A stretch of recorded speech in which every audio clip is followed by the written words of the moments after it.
আসসালামু আলাইকুম ভিউয়ার্স। আজকে আমি আরো একটি সুন্দর ইয়াররিংস আর পেন্ডেন্টের ডিজাইন নিয়ে আপনাদের সামনে হাজির হয়েছি। এখানে আমি একটি স্কোয়ার শেপের মোটিভ বানিয়ে অর্নামেন্টসটি ডিজাইন করেছি। এই ডিজাইনটি করতে আমাদের যা যা লেগেছে, এখানে আমি গুটি সুতা ইউজ করে নিয়েছি, অরেঞ্জ কালার আর রেড কালারের গুটি সুতা, আর 0.6 mm হুকের সাহায্যে আমি ডিজাইনটি করে নিয়েছি। এরপর লেগেছে ইয়ারিং হুক, জাম্প রিং আর বিটস চেইন। নর্মাল চেনও ইউজ করা যাবে। এরপর নিয়েছি কুন্দন স্টোন, স্কোয়ার শেপের মিডিয়াম সাইজের ক্রিস্টাল বিটস, আর নিয়েছি হেড পিন। এই অর্নামেন্টসটি সেট আপ দেওয়ার জন্য আমাদের লাগছে কাটার, ফ্লায়ার আর সিজার। এরপর নিয়েছি স্টাচটি আমাদের প্যাটার্নকে হার্ট হতে হেল্প করবে। এরপর নিয়েছি V6000 গ্লো। ফার্স্টে আমি এই প্যাটার্নটি মেক করব। এখানে আমি দুটি কালার সুতা ইউজ করে নিয়েছি, রেড আর অরেঞ্জ। 0.6 mm হুকের দিয়ে এখন আমি ডিজাইনটি মেক করা স্টার্ট করব। ফার্স্টে আমি রেড কালার দিয়ে স্টার্ট করে নিচ্ছি। এবার রাউন্ড করে আঙ্গুলের উপর রাখলাম। এই রাউন্ডের ভিতর থেকে একটি লুপ নিয়ে এসে হুকের মাধ্যমে একটি চেইন করে নিলে একটি ম্যাজিক রিং ক্রিয়েট হয়ে যাবে। এই ম্যাজিক রিংয়ের ভিতরে এখন আমি কাজ করব। একটি চেইন করে নিয়েছি, এখন আরো দুটি চেইন করে নেব। 1 2 3টি চেইন হলো। এটা একটি ডাবল ক্রোশেট হিসেবে কাউন্ট হবে। এখন আমি ডাবল কুশি করে নিচ্ছি। 1 2 3, 3টি ডাবল কুশি করে নিয়েছি। ফার্স্টে 3 চেইনের একটি ডাবল ক্রোশেট ছিল, টোটাল 4টি ডাবল কুশি হলো। এখন দুটি চেইন নিব। দুটি চেইন নিয়ে আবার পরপর সেম রিংয়ের ভিতরেই 4টি ডাবল কুশি করে নেব। 1 2 3 4, 4টি ডাবল ক্রোশেট করে নেওয়ার পর আবার দুটি চেইন নেব। এরপর আবার 4টি ডাবল ক্রোশেট নেব। এভাবে 4 বার রিপিট করতে হবে। মিডলে 4 বার দুটি দুটি করে চেইন থাকবে। 16টি ডাবল ক্রোশেট হবে, মিডলে দুটি দুটি করে চেইন হবে। আমি কমপ্লিট করে লাস্টের কাজটা দেখিয়ে দিচ্ছি। কমপ্লিট হয়ে গেল। দুইটি চেইন নিলাম। এখন আমি স্টার্টিং এ যে 3 চেইন নিয়েছিলাম, ওই 3 চেইনের 3 নাম্বার চেইনের ভিতরে এখন স্লিপ স্টিচ দিয়ে জয়েন করে নিব। জয়েন করে নিলাম। এখন এর পরবর্তীতে আমি 3টি চেইন স্টিচ পাবো। ওই চেইন স্টিচগুলো আমি স্লিপ স্টিচ দিয়ে দিয়ে পাস করে যাব। ঠিক এভাবে চেইনের ভিতর থেকে এভাবে স্লিপ স্টিচ দিয়ে আমি কর্নার পর্যন্ত যাব। 2 চেইনের গ্যাপে যাওয়ার পর আমি এখানে সুতা চেঞ্জ করে নিব। এখানে এখন আমি অরেঞ্জ কালারের সুতা অ্যাড করে নিব স্লিপ স্টিচের মাধ্যমে।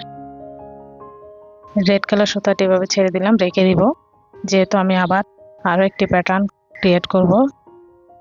রেড কালারের আউটার লাইনটি রেড কালারের হবে, এর জন্য আমি রেড কালারের সুতাটি না কেটে এভাবে রেখে দিব। এরপর আমি অরেঞ্জ কালার সুতা এবং স্লিপ স্টিচ করে অ্যাড করে নিচ্ছি। অ্যাড করে একটি চেইন করে দিলাম, জয়েন হয়ে গেল। এখন রেড কালার সুতাটি একটু টান দিয়ে রেখে দিলাম। এখন আমি অরেঞ্জ কালার সুতা দিয়ে কাজ স্টার্ট করে নিব।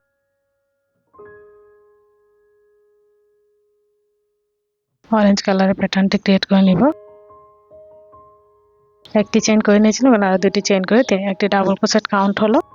এখন আমি পরপর 3টি ডাবল ক্রোশেট করে নেব সেম গ্যাপে। টোটাল 4টি ডাবল ক্রোশেট হবে।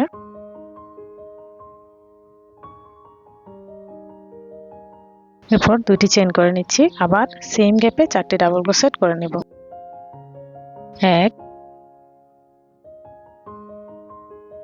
2 3 4, 4টি ডাবল ক্রোশেট করে নেওয়ার পর কোনো চেইন নিব না। পরবর্তী 2 চেইনের গ্যাপে আমি এখন আবার কাজ স্টার্ট করব। এখানে আমি 4টি ডাবল ক্রোশেট করে নিচ্ছি। 1 2 3 4, 4টি ডাবল ক্রোশেট করে নেওয়ার পর দুটি চেইন করে নেব। এরপর আবার 4টি ডাবল ক্রোশেট করে নেব সেম গ্যাপে। এভাবে আমাদের টোটাল 4টি কর্নারই মেক করে নিতে হবে। 4টি কর্নার কমপ্লিট করে নিয়ে আমি লাস্টের কাজটি দেখিয়ে দিব। এখন দুটি হলো আরো দুটি করে নিচ্ছি, 3 4। এভাবে সেকেন্ড রাউন্ড কমপ্লিট করে আমি লাস্টের কাজটি দেখিয়ে দিচ্ছি।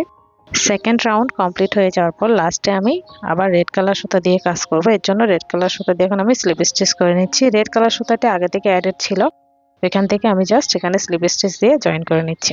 এখন অরেঞ্জ কালার লুপটি কেটে নিব। অরেঞ্জ কালার আমাদের আর কাজ নেই, একটি চেইন করে নিচ্ছি, জয়েন হয়ে গেল। সেম গ্যাপে একটি স্লিপ স্টিচ দিয়ে দিচ্ছি। অরেঞ্জ কালার সুতাটি কেটে নিলাম। এখন আবার একটি চেইন করে নিচ্ছি, এর পরবর্তী চেইন স্টিচে স্লিপ স্টিচ করে নিব। আবার একটি চেইন করে নিলাম, এর পরবর্তী স্টিচে স্লিপ স্টিচ করে নিচ্ছি। এভাবে এই লাস্ট রাউন্ডটি কমপ্লিট করে নিলে আমাদের সুন্দর প্যাটার্নটি ক্রিয়েট হয়ে যাবে। একটি চেইন, পরবর্তী স্টিচে স্লিপ স্টিচ, আবার একটি চেইন, পরবর্তী স্টিচে কর্নারে স্লিপ স্টিচ, আবার একটি চেইন, পরবর্তী চেইন স্টিচে স্লিপ স্টিচ। এভাবে আমাদের এই লাস্ট রাউন্ডটি কমপ্লিট করে নিতে হবে।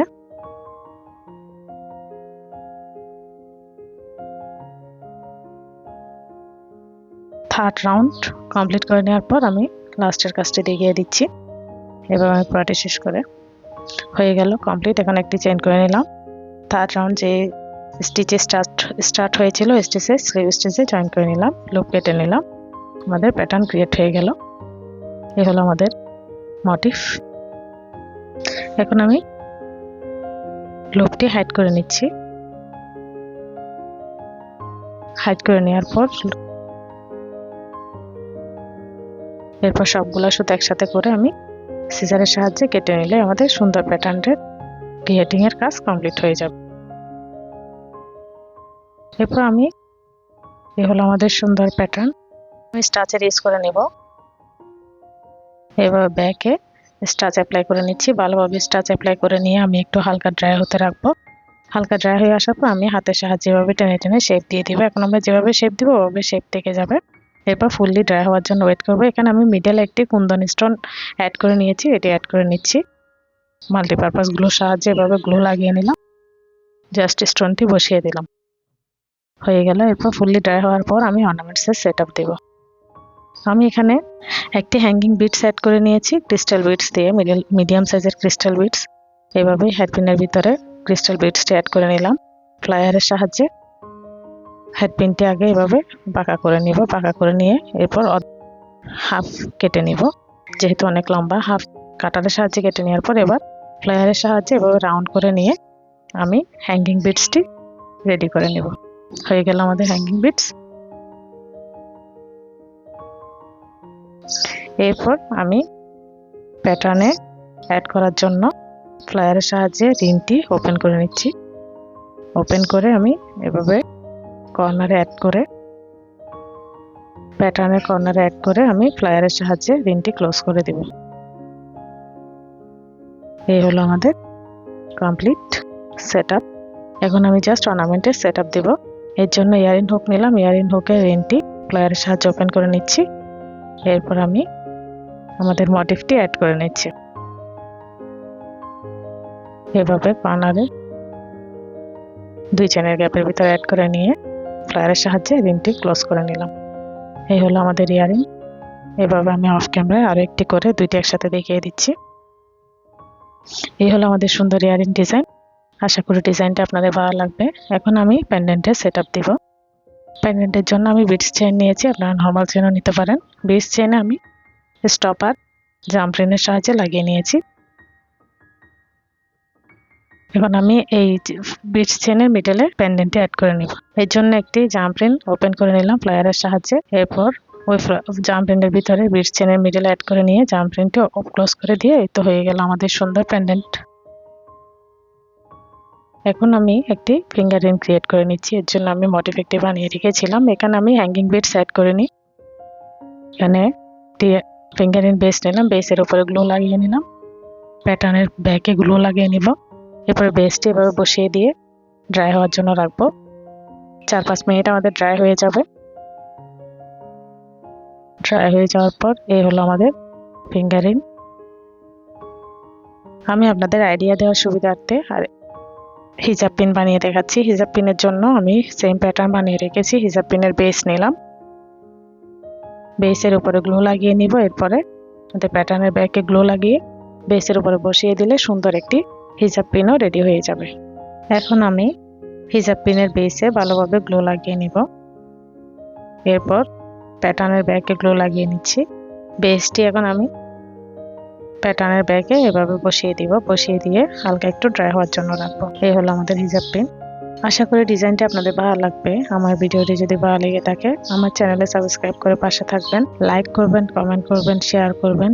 পরবর্তী ভিডিও দেখার আমন্ত্রণ জানিয়ে আজকের মতো এই পর্যন্ত। আল্লাহ হাফেজ।